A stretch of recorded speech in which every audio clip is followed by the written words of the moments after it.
Alright, this is Gino421, and I figured I'd do a review on Evochron Mercenary. It is a space sim developed by one guy, available on Steam. They recently released an expansion which included a graphics update and such, and a lot of physics updates, it seems, in the beginning of December. I've played this off and on for a while now, and I figured I'd go through the tutorial and show you how good of a space sim it really is, because it really is a great game.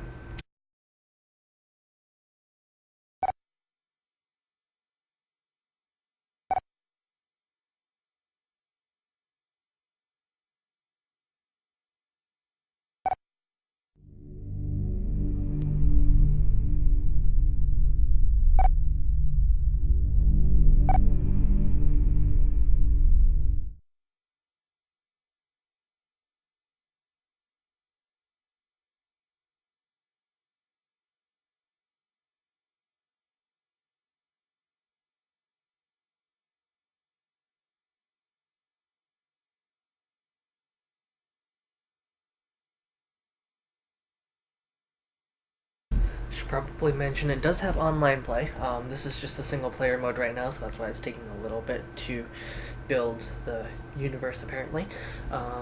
The online play is dedicated servers hosted by other players, which is a good thing in my opinion. There's usually not a lot of people on the servers, but there's enough. The combat in this game becomes amazing once you get used to it. The tutorial doesn't give it justice, to be quite honest. I just figured I'd show you the game. Yeah, the combat and just how you control the ship is very, very complicated, and it's a proper sim. Your best bet is to go on to the Evochron website. For this first session, we'll cover flight basics. The default flight control will be set to the mouse if no joystick or gamepad is detected. You can change the control setup as desired in the options menu. For mouse control, you can select either a pointer mode or a direction mode. The pointer mode will let you control your ship with a visual marker on the screen. The direction mode will let you control your ship based on how much you move the mouse. Let's start with velocity control. If you're using the mouse for flight control, you can use the wheel to adjust the velocity setting, or the 1 to 0 keys to set it by percentage. Plus and minus, or W and S, can also be used to trim the velocity setting. You'll notice the SET indicator will reflect whatever level of velocity you select, while the VEL indicator will display your ship's actual forward velocity. Increase your velocity setting to maximum now. Good. Now reduce your velocity to 0. If you're using either the mouse or keyboard flight control mode, you can hit the backspace key to immediately set velocity to 0. In addition to your main engine, your ship also has a series of thrusters at various points on the hull. These thrusters are automatically controlled by your onboard computer to help keep your ship moving in the direction it is facing. But you also manually control the thrusters to rotate your ship and perform maneuvers. Use the flight control device to turn left and right now. Next, pitch up and down. Good. The last rotation control is roll. For keyboard and mouse flight control modes, use the default Q and E keys for rolling left and right. Roll left and right now. In addition to rotation and velocity control, you can also move your ship directly up, down, left, or right by activating the horizontal or vertical movement thrusters. On-off control for these thrusters is available using the default A and D keys for left-right horizontal movement, while the Z and X keys are used for up-down vertical movement. You can also add variable horizontal and vertical thruster control if the flight control device you're using supports enough access channels. Try moving horizontally left and right now. Now I'm just gonna go in here and say that this game does play better with a joypad than a keyboard and mouse. It's definitely very playable with a keyboard and mouse. I have tried it with a 360 controller as well. That's a pain in the ass to get going, but it does work. It's just a pain in the ass, and you're very limited in the long run to what you can do, especially since you can control the different systems in the ship, like the IDS and MTDS systems. and it's definitely better to at least do it with a keyboard and mouse. If you have a good gamepad though, like a joystick, definitely go for it because this game is made for it. Now try moving up and down. Again, the default key controls for up-down vertical movement are Z and X. Well done. Flying in space involves mastering the effects of inertia. The inertial dampening system, or IDS, will help keep flight control simple by constantly using your thrusters automatically to keep your ship moving in the direction it's facing. The more momentum your ship has in a particular direction, the longer it will take for the IDS to alter your ship's movement toward a new heading. When you want to bypass the system and allow your ship to continue moving in a certain direction, press the IDS on-off key, default spacebar. The inertial label will be visible on your ship's status display when the IDS is off. Practice by building up speed in the direction you're facing, then turn off the IDS and rotate around a bit to see how inertia will let you continue moving in the original direction. Alright, before I activate the inertial, I'm just going to put this out there. If you notice down below the IDS system, which they haven't explained yet, but you'll see the fuel level. You slowly use fuel, obviously, as you're going forward.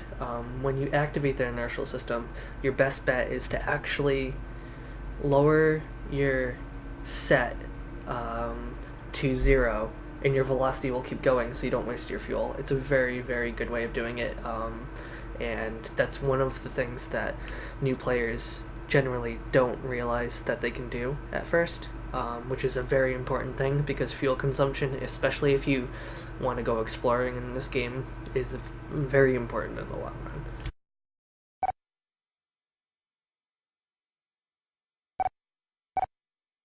Turn the IDS back on to resume automatic thruster control.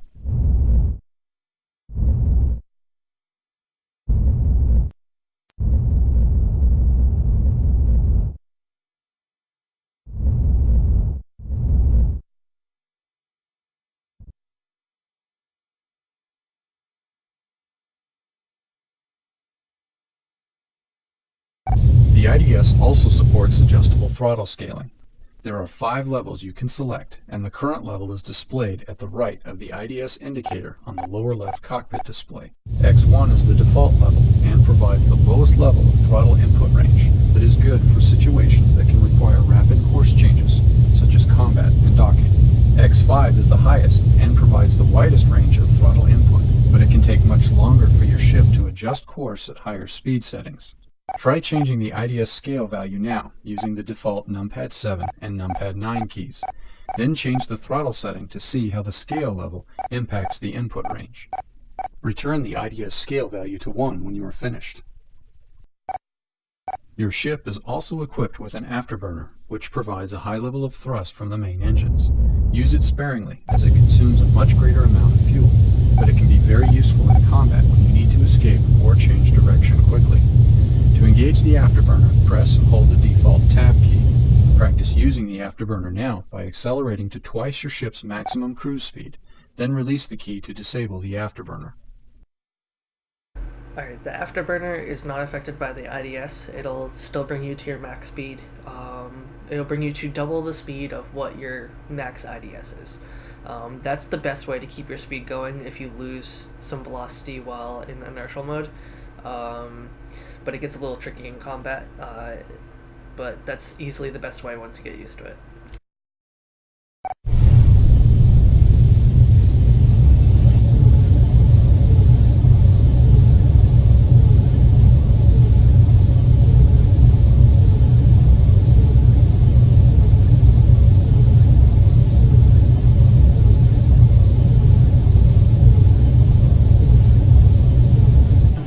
That completes the flight training section. We'll cover ship systems next. Combat, environment, and status information is projected onto your helmet's visor as a heads-up display, or HUD, and on the 3 cockpit displays. The HUD includes optional readouts for gravity, altitude, energy, damage, and speed. Motion spheres help provide a sense of relative movement, while a pitch ladder and compass indicate the orientation of your ship. The HUD has 3 modes. You can turn it off entirely or use a reduced display mode that removes the indicators around the gun sight, along with the motion spheres and pitch ladder. Try cycling through the HUD modes now using the default H key.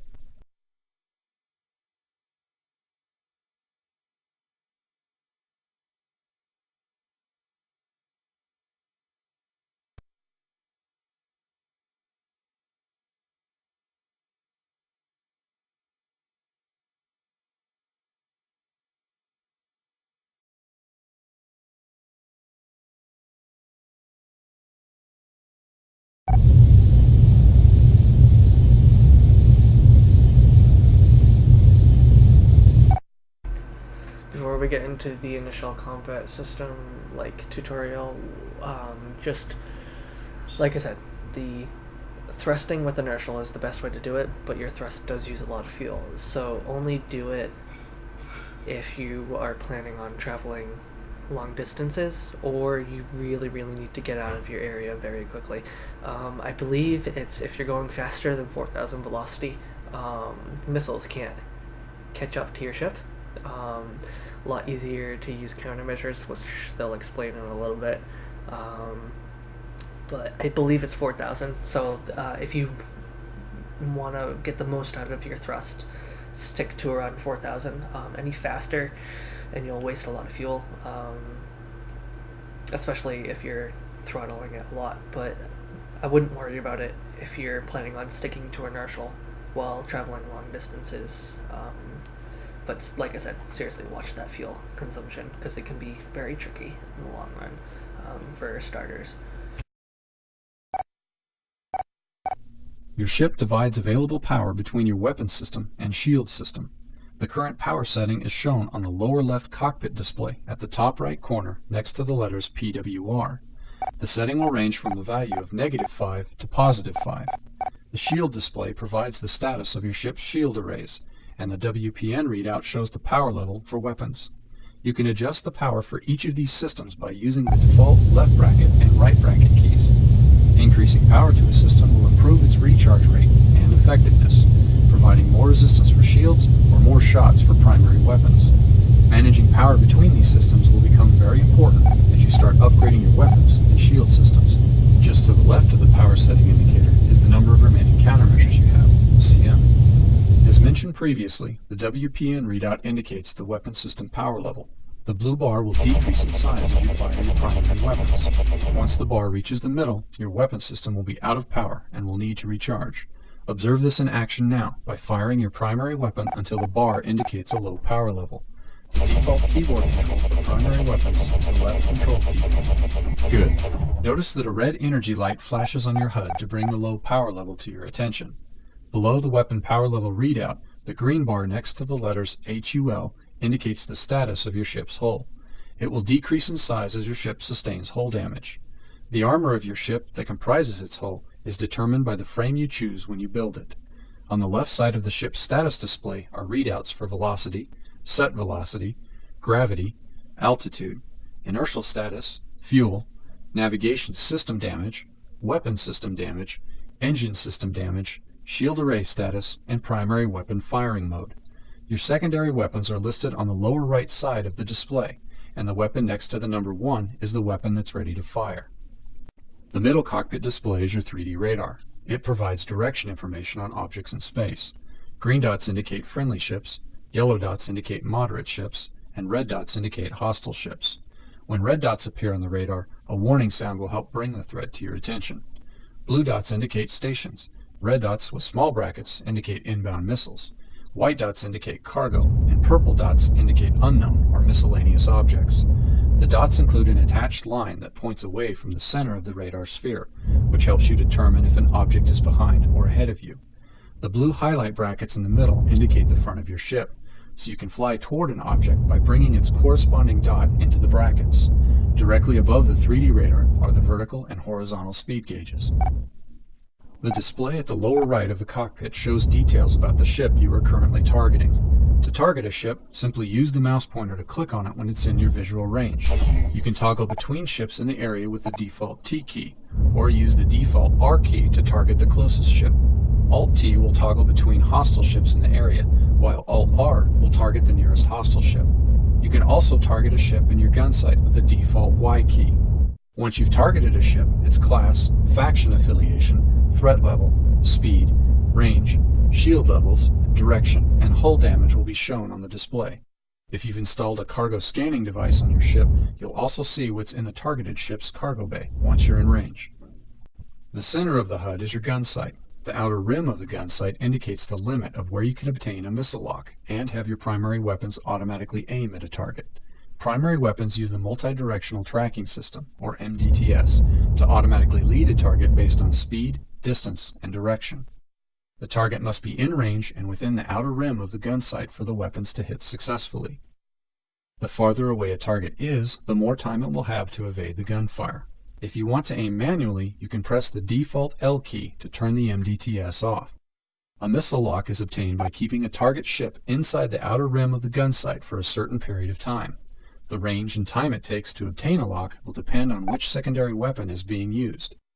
Some secondary weapon types, such as fulcrum torpedoes, don't require a missile lock and just fly in a straight line. You can toggle between secondary weapons in flight by pressing the default semicolon and apostrophe keys. Practice firing at this drone target marked as a red threat level until it's destroyed.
Good. Above the gun sight in HUD Mode 2 is the heat signature indicator, which displays the level of heat being emitted from your spacecraft. When you maneuver or change speed, the thermal energy from your ship's engines and thrusters produces a heat signature that missiles can lock onto and track you with. An incoming missile's lock will be stronger if your ship is generating more heat, making countermeasures less effective. Use this indicator to monitor the status of your ship's heat profile, and as incoming missiles approach, reduce the level of heat and use countermeasures as needed to evade. You can install two different types of primary weapons on your ship. Particle cannons fire projectiles at high speed and are usually moderately effective against shields and most effective against hull armor. Each type of particle cannon... Alright, I'm going to exit at this point. It was talking about countermeasures. That's the basics, the controls and shooting. The other stuff you can figure out pretty well on your own. The only thing that I would recommend looking up is the warp system in this game. I didn't actually get to showcase any of that just because I was going through the tutorial. That's kind of some tricky stuff and most people don't understand it at first. It can take quite a while to travel in this game, even with warping, even with the best warp drive in the game. It can take a while.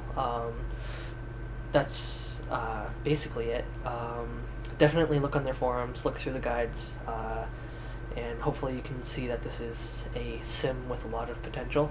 It's been many years in the making. The guys had a lot of previous versions of this game under the Evochron series and a whole bunch of other things. He's been making the games for a long time. He's very good at it, and I'd say just give it a try. I'm not sure if he has a demo on his website. I know it's on Steam for $25. If you can't afford the $25, grab it during the sale because it's completely worth it. It really is. As you can see, I was terrible at the game. I really am terrible at the game. I'm terrible at the combat in the game.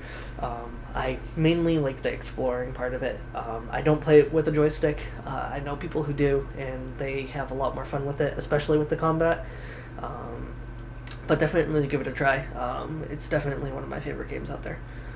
Thanks, and subscribe, and hopefully you guys will check out my next video when I review a game. Okay.